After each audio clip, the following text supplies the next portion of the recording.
Welcome to the Pretty Deadly Podcast. I'm Susie Colick, the founder of Pretty Deadly Self-Defense, a self-defense program for women I developed based on my experiences as a violent crime survivor and my 24 years of training in the Japanese art of ninjutsu.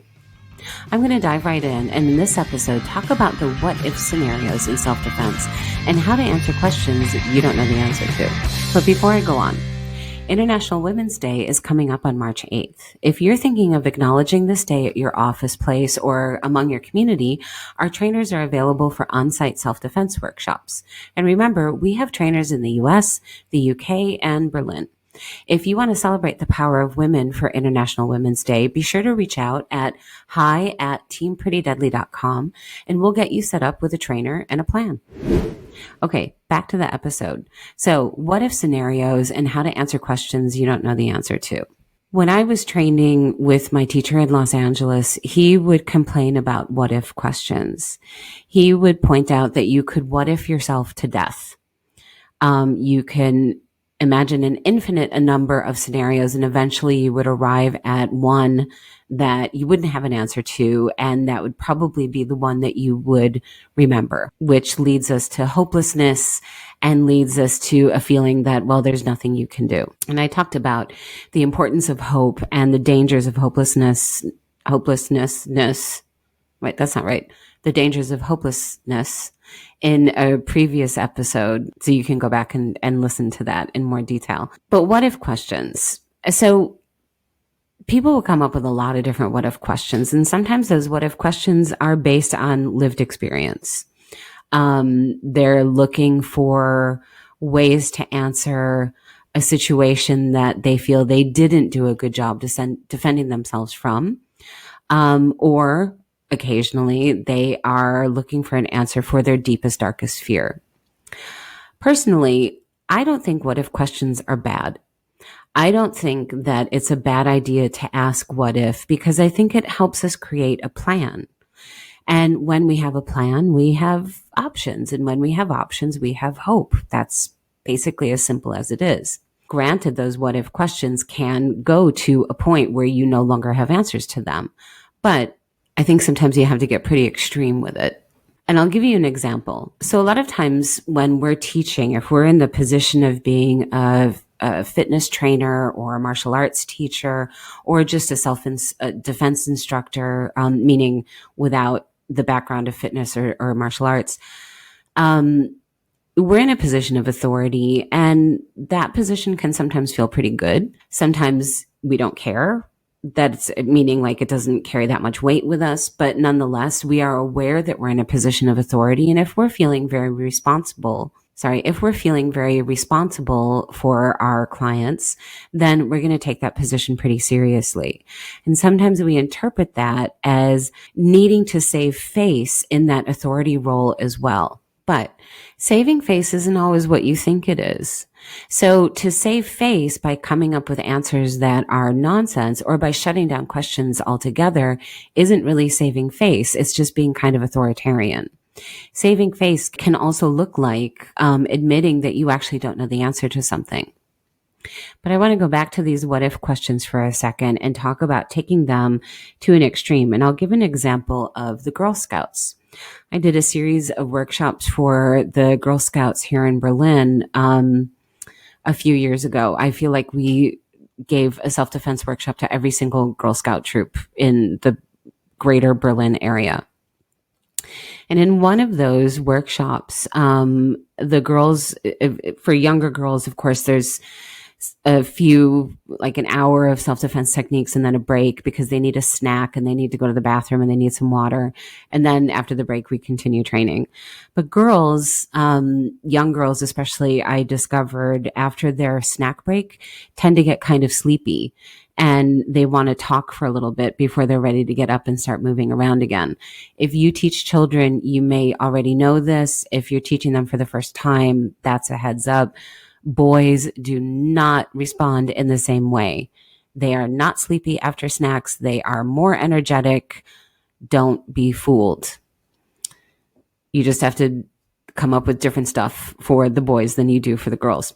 However, going back to these girls, what I found with this one particular troop, after their snack time, they started asking what if questions. What if you are kidnapped and thrown in the back of the trunk of a car? They asked.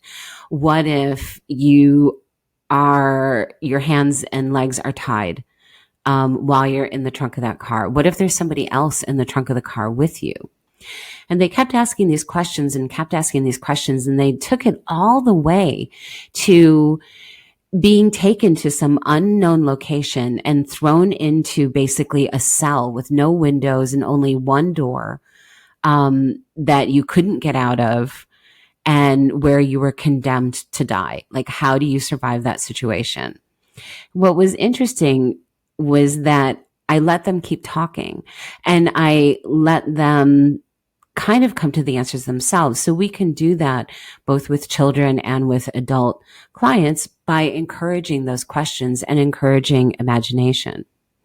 Berlin is an interesting place because here in school, kids learn about the Holocaust. And what I learned from these kids is that part of their history education is learning how some people survived the Holocaust.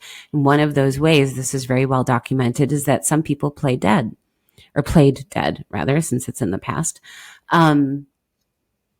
which is mortifying, no pun intended, but nonetheless, that did work. Some people did survive the Holocaust that way. And this is what these girls came up with as a solution. And they mentioned it, that this is part of their history lessons. And oh yes, this can be applied to this situation as well. I thought that that was so brilliant. I thought it was brilliant, not only that they were willing to take the what if questions to their deepest fear, but also that they were able to come up with solutions on their own. That is extremely empowering.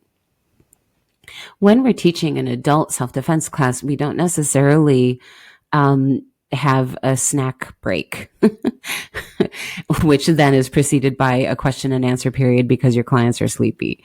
That's really generally for children. But nonetheless, there usually is a time when someone says, I have a question. What if XYZ happens? How do I defend against that? And one of the great ways to handle that is, how do you think you should handle it? Allow those what if questions and encourage more questions and more thinking. In fact, encourage the whole group to contribute, to come up with their own solutions. But if that's not possible, maybe it's the first day of a class and they really don't know anything yet, or they don't have any kind of background information, then you can also, as a trainer, offer to help figure it out together. That's something that I do occasionally, especially with adults. When someone says, well, what if somebody grabs you from behind in this particular way and, there's not a lot of room to move and they provide all kinds of obstacles in the scenario. If I'm not really sure how to answer that question, I will say, let's figure it out together. We'll stand up and safely, we want to do it slowly and safely, but recreate that scenario and then explore how can we use our bodies in a defensive way to get out of this situation, make space, and get away. Again, when we allow our clients to participate in finding those solutions, that's where the empowerment comes in. And that's where we also help encourage them make a really lasting and impactful transformation from being not confident in their own bodies to being very confident in their own bodies. I have occasionally been confronted with a question where I have absolutely no idea how to get out of that situation, where I actually need a little more time, or I need to consult my teacher or people who have more experience than I do. In those situations, I encourage trainers to simply admit that they don't know. That's actually a show of confidence on the trainer's part, to be able to say, you know what, I don't know the answer to that question. Let me consult my colleagues or my teacher. And when we come back next week, I'll have an answer for you. That again is a very reassuring thing, believe it or not, to tell your clients, as opposed to just making something up that nobody is really 100% believing or not. Having the confidence to admit that you're willing to learn yourself as a trainer, I think also gives your clients the confidence to continue learning. One of the ways that we show we trust ourselves is being open to learn. I know that I can handle new information, and you can too. You have been listening to the Pretty Deadly podcast. You can learn more about who we are and what we do and how to find a Pretty Deadly course near you by visiting our website at prettydeadlyselfdefense.com. And if you're a fitness or martial arts pro and you'd like to enhance your instructor skills, our certification programs are open for enrollment, and you can find them on our website at prettydeadlypro.com. This podcast is produced by Singe Network for Pretty Deadly, recorded in Berlin, and our original music is the track Icarus Wish by Berlin band Dead Centuries, used with permission of the artists.